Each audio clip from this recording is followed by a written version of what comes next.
Oi pessoal, aqui é o Rafa. Você quer entender um pouco mais sobre o mercado de trabalho de inteligência artificial? Fica aqui comigo nesse vídeo.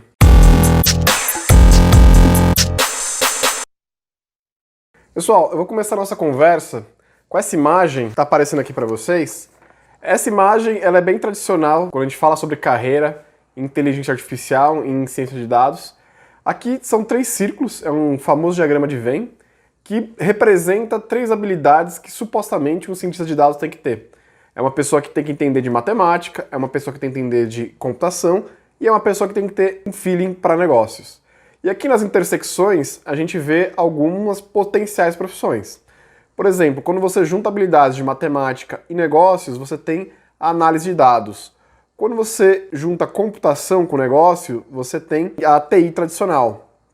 Quando se junta computação com matemática, tem machine learning. E quando você junta os 3, você tem o famoso cientista de dados. Existem várias versões desse diagrama que vocês podem pesquisar na internet, mas eu quero começar a nossa conversa dizendo que eu não acredito muito nessa versão.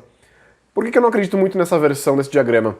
Porque as equipes mais bem-sucedidas que eu já consegui trabalhar, que eu já conheço, que eu tive contato, não têm um cientista de dados tão multidisciplinar quanto esse diagrama propõe. E sim tem equipes multidisciplinares, onde existem pessoas que entendem muito de computação, entendem muito de matemática e entendem muito de negócio.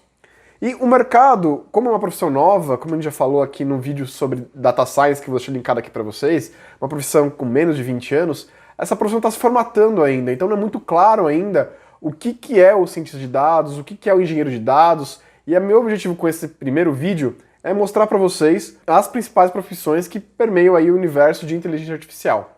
Lembrando que essa daqui é o primeiro vídeo de uma série de carreira. Eu vou apresentar para vocês as primeiras profissões, vamos abrir aqui o LinkedIn, ver alguns currículos, ver hands-on na prática, né, o que o mercado está exigindo dessa área.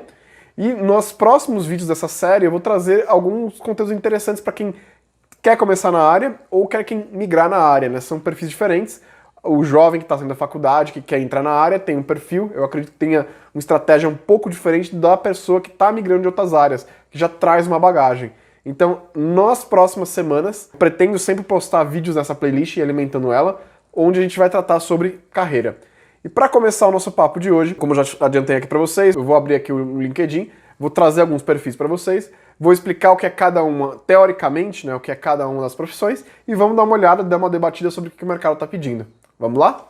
Pessoal, o primeiro perfil que eu vou trazer aqui para vocês é o engenheiro de dados. Eu trouxe aqui uma vaga da Stone, como vocês vão estar vendo aqui do lado, para ilustrar um pouco sobre o que a Stone está querendo de um engenheiro de dados e tentar explicar um pouco para vocês de maneira bem prática o que faz um engenheiro de dados. Em linhas gerais, engenheiro de dados ele vai lidar com o Big Data. É o responsável por pegar o dado de produção, o dado que está sendo gerado em outros aplicativos da empresa, que está em outros bancos de dados, e agregar ele num Data Warehouse ou num Data Lake. Esse profissional, ele é um dos mais importantes, justamente porque não importa o quão bom seja o seu modelo, se os seus dados são ruins, se os seus dados não têm uma procedência boa, se eles não foram armazenados da maneira correta, o seu modelo não vai funcionar. Esse profissional, geralmente, ele vem da área de TI, porque exige grande conhecimento sobre arquitetura, sobre desenvolvimento, sobre como a aplicação funciona. Muita gente migra, às vezes, da área de DevOps para essa profissão de engenheiro de dados. Não existe ainda uma faculdade, uma graduação específica para engenheiro de dados. Geralmente é alguém que veio da ciência da computação ou de sistemas da informação que ocupa esse tipo de posição, mas como tudo na TI, como graças a Deus não é regulada essa área, você pode vir de qualquer uma das outras áreas aprendendo as principais técnicas e ferramentas para utilizar nessa área. Eu não vou me focar tanto aqui sobre na descrição da vaga, o que a empresa pede, porque o nosso foco aqui é olhar os requisitos, em termos técnicos, o que é necessário para ser um engenheiro de dados, o que o mercado está demandando. Eu vou mostrar aqui para vocês um perfil brasileiro, de alguma empresa brasileira, e um perfil do exterior, de alguma empresa fora do Brasil, para também trazer esse comparativo sobre o mercado brasileiro e o mercado fora do Brasil. Como eu já falei quando eu criei aqui o canal, um dos objetivos do canal é ser um espaço de discussão sobre como a profissão está se desenvolvendo aqui no Brasil. E a gente tem diversas peculiaridades culturais que são interessantes de explorar também na questão de carreira. Como você vai construir a sua carreira, certo? Vamos começar aqui. A Stone, aquela empresa de meios de pagamento, né, uma startup de meios de pagamento.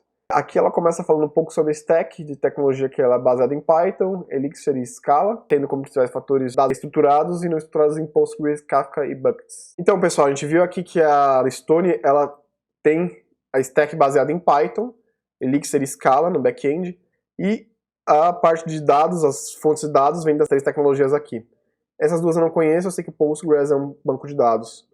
E provavelmente é daqui que o engenheiro de dados vai ter a sua fonte de dados para armazenar em um outro banco de dados, como eu já falei, no Data Warehouse ou no Data Lake. Só para fazer um pequeno adendo, a diferença entre Data Warehouse e Data Lake é bem simples. O Data Warehouse ele vai ter informações que potencialmente já foram trabalhadas, enquanto o Data Lake vai ter informações brutas, como o dado saiu de produção. Se o dado veio de uma tabela SQL do Postgres, como é o caso aqui da Stone, ela vai ser armazenada no Data Lake daquela maneira. No Data Warehouse ele pode ter um dado já pré-processado, alguma agregação, algum outro tipo de medida de transformação. Qual que é o ponto estrutural aqui? Algumas pessoas que entram na área não entendem. Ué, se eu já tenho um dado no banco de dados, por que eu preciso dele num Data Lake ou num Data Warehouse? Simples. O banco de dados da aplicação ele foi criado para ser eficiente para servir dados para uma aplicação. Para os aplicativos, no caso aqui da Stone, consultar esse banco de dados e botar ele em produção, e fazer o serviço que ele tem que ser feito. Você fazer machine learning, você fazer inteligência artificial, você fazer estatística em cima de um banco de dados de produção é muito perigoso. São objetivos diferentes. O banco de dados de produção serve para o aplicativo, para a produção. O Data Lake ele é como se fosse um playground onde os cientistas de dados, onde as pessoas que trabalham com inteligência artificial podem se valer desses dados para fazer suas pesquisas, para fazer seus modelos, criar insights, certo?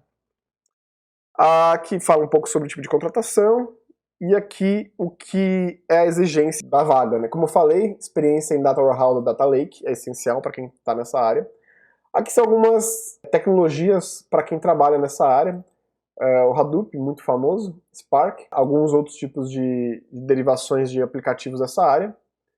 Shell Script, eu vou fazer um vídeo só sobre Shell Script, é uma ferramenta muito útil, pouco difundida na comunidade de Data Science. Aguardem, vai ter um vídeo especificamente explicando sobre essa tecnologia, que é um diferencial para qualquer profissional da área de tecnologia. Além disso, ele tem que entender sobre preparação de dados, como extrair dados, se conectar com a API, bancos de dados, justamente porque esse é o profissional que vai na fonte bruta de dado buscar dados para os cientistas de dados, para a equipe de cientista de dados trabalhar. Tem que conhecer algumas linguagens de programação básicas. Aqui ele vai trabalhar também no processo de ETL, como eu já falei, é o processo de extração, ou seja, onde ele vai pegar o dado, tratar e dar carga, né? Dar carga não é uma palavra tão simples de entender no começo, mas quando você entende que a gente trabalha com Big Data, com volume gigante de dados, isso aí fica mais claro. Se você fizer essa parte de carga de uma maneira errada, a sua aplicação vai ficar muito lento e consideravelmente inviável. Então são partes essenciais. Você precisa ter noção de AWS, isso aqui são algumas stacks da própria AWS e outros produtos, né, da AWS. Justamente por isso que geralmente quem ocupa esse tipo de vaga veio de infra. É alguém que já entende arquitetura de TI. Agora, diferenciais, né, se a pessoa trabalha com modelagens para BI, Business Analytics, que é uma modelagem de dados diferente daquela que eu acabei de explicar para vocês de produção. E aqui conhecimentos de Terraform e CloudFormation. O Terraform eu sei que é uma tecnologia onde você consegue centralizar todos os seus endereços de API para você fazer chamadas. Git é o versionamento básico, que eu imagino que a maioria de vocês que já estão me assistindo já entendem um pouco sobre o que é Git. E fala um pouco sobre a Stone, mas no geral, essa vaga eu achei bem interessante, ela descreve bem o que é o engenheiro de dados. Que, se a gente lembrar do começo do vídeo, lá da parte do diagrama de Venn, é o profissional que está mais embaixo ali. Ele com certeza entende muito de computação, entende um pouco de matemática, entende um pouco do negócio. Então o profissional que está com as skills deles mais voltada para aquela bola lá mais próxima da ciência da computação.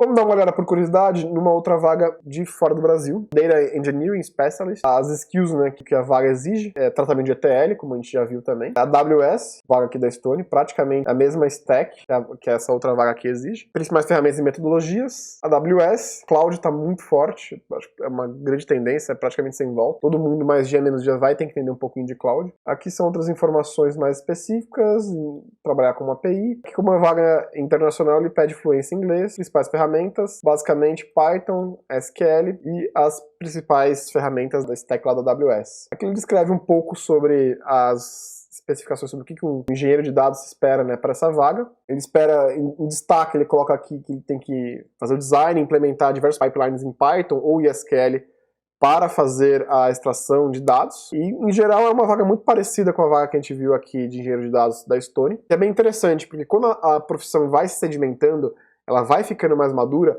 as pessoas já têm mais noção do que é esse profissional.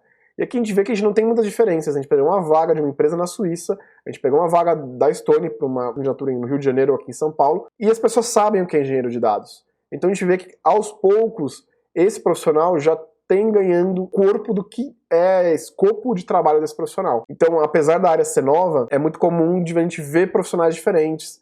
A gente vê que o mercado não entende muito bem o que a cientista de dados faz. E aqui eu quero fazer uma primeira ressalva, né? O cientista de dados, ele não é igual ao engenheiro de dados. Certo, pessoal? Agora a gente vai falar um pouco sobre os cientistas de dados. Para isso aqui eu trouxe uma vaga da B2W, cientista de dados aqui de São Paulo. De novo, vamos pular aqui a descrição da empresa, que nosso foco aqui é nos requisitos. Para ser cientista de dados na B2W, conhecer métodos e algoritmos de mineração de dados, experiência acadêmica e prática em modelagem matemática, é importante, já trabalhamos bastante isso aqui no canal. Modelagem matemática, pessoal, se vocês querem ser cientistas de dados, isso aqui é essencial para a carreira de vocês. Experiência acadêmica ou prática em programação. Geralmente, como tem um perfil muito hardcore de matemática, o cientista de dados, muitos profissionais que estão ocupando essa vaga fizeram mestrado e doutorado. E algumas pessoas não têm experiência ainda de mercado de programação e migram da academia. E eu achei bem interessante essa vaga aqui de abrir essa opção, de não exigir necessariamente experiência mercadológica de programação e aceitar a experiência acadêmica. Tem algumas diferenças, tem algumas sutilezas importantes, principalmente no que tange a escalabilidade. O que a gente faz geralmente na academia, a gente não está muito preocupado com escala.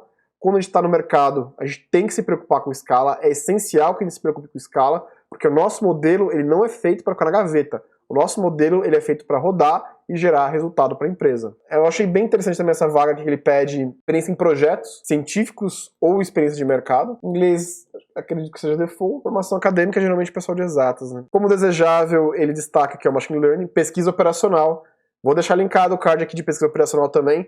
É um diferencial você entrar nessa área de inteligência artificial, data science, sabendo técnicas de pesquisa operacional. Vou deixar o card aqui de novo. Outro ponto que eu achei bem interessante dessa vaga é ele aceitar como comprovação de experiência participação em competições como Kaggle, hackathons e outras maratonas, que é uma prática relativamente comum na área. Mais pra frente, ainda nessa playlist de carreira, eu vou falar um pouco sobre competições, sobre o Kaggle especificamente. E é interessante que o mercado já entendeu que profissionais que se dedicam a esse tipo de competição são profissionais qualificados e aceita aqui como qualificação também.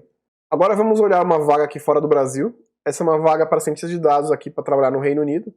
De novo, né, vamos pular aqui a parte de apresentação. Aqui já é um pouco diferente, olha que interessante. Ele fala que você tem que entender sobre alguma linguagem de programação e alguma linguagem de query, entender Python, né, ideal. Ter experiência em manipular bases de dados grandes, desde 100 megas até 100 terabytes. Isso aqui é um pouco inusitado. Geralmente isso é um pouco do trabalho mais do engenheiro de dados do que do cientista de dados. Ter uma experiência técnica com extração de features de seleção, aqui um pouco de feature engineering, é pegar um pouco as variáveis e manipulá-las. Ter experiência em Hive, Hadoop e Athena, que são tecnologias da Amazon, que no caso a gente viu que é mais trabalho do engenheiro de dados. Aqui ele fala um pouco sobre computação distribuída, fala sobre Git, fala sobre ensaio clínico, que provavelmente deve ser uma empresa relacionada à parte de saúde. E no geral, essa vaga aqui, ela não está muito parecida com o que a gente viu na B2W sobre um cientista de dados brasileiro, o que se espera. Diferente do engenheiro de dados, o cientista de dados ainda não é uma profissão tão sedimentada.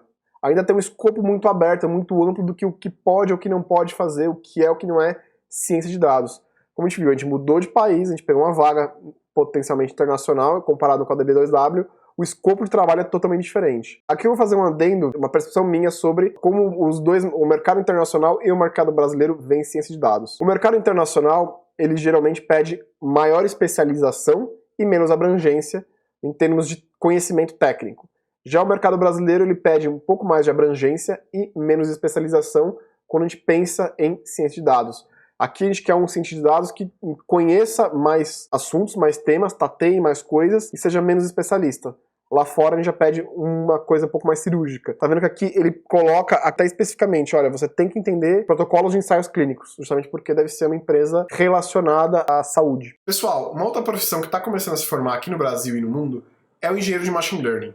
A ideia desse profissional é que ele seja intermediário entre a engenharia de dados e a ciência de dados. Teoricamente, eles vão exigir desse profissional algumas habilidades relacionadas à engenharia de dados, como Hadoop, Spark e afins, e ele tem um entendimento entre os algoritmos. Então ele consegue fazer essa ligação e também entender uma interface melhor com o cliente, sobre qual é o produto final, o que o time inteiro está querendo entregar. Eu achei poucas vagas sobre engenheiro de machine learning. Faça esse teste aí também no seu LinkedIn, teste aí engenheiro de machine learning, vê se vocês acham algum tipo de vaga específico, vocês vão ver que é bem pouco, geralmente relacionada com engenheiro de dados ou cientista de dados. Aqui eu achei essa vaga da Renner, e as skills que eles pedem aqui, alguma skill em exatas, né? Alguma faculdade em exatas, lote de programação, experiência em processamento massivo de dados em ambientes distribuídos, isso aqui é uma skill de engenheiro de dados. Experiência em arquitetura distribuída em escala horizontal, geralmente quem trabalhou muito com infra, quem entende de DevOps, quem entende essa parte de processamento que é bem característica da computação.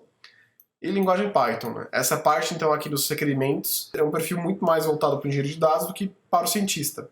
Mas aqui, olha só que interessante, no caso de requisitos desejados, ele pede frameworks como PyTorch e TensorFlow, que são frameworks tipicamente de ciência de dados. Então você vê que essa vaga é razoavelmente um bom exemplo sobre o que seria o engenheiro de machine learning. Lembrando que essas são vagas que o mercado cria, não existe uma faculdade de engenharia de machine learning, não existe uma faculdade de engenharia de dados.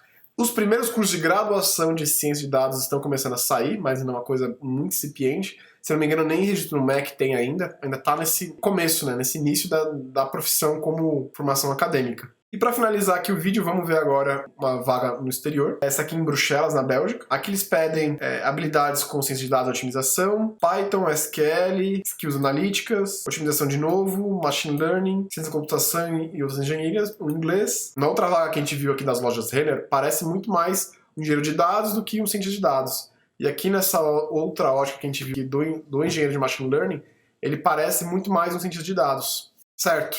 Para finalizar esse vídeo, eu quero falar para vocês que esse é o começo da nossa série sobre carreiras. O objetivo desse vídeo foi apresentar para vocês esses principais personagens do que é o mercado de trabalho, mas sempre lembrando que isso são só títulos. O que vai definir mesmo a sua carreira é a sua capacidade de resolver problemas, a sua capacidade de entregar resultado. Então, seja você um cientista de dados mais voltado para a área de engenharia de dados ou um engenheiro de dados muito mais voltado para a área de ciência de dados, o importante é você ter como foco na sua carreira resolver problemas. Por hoje é só. Tchau, tchau, pessoal.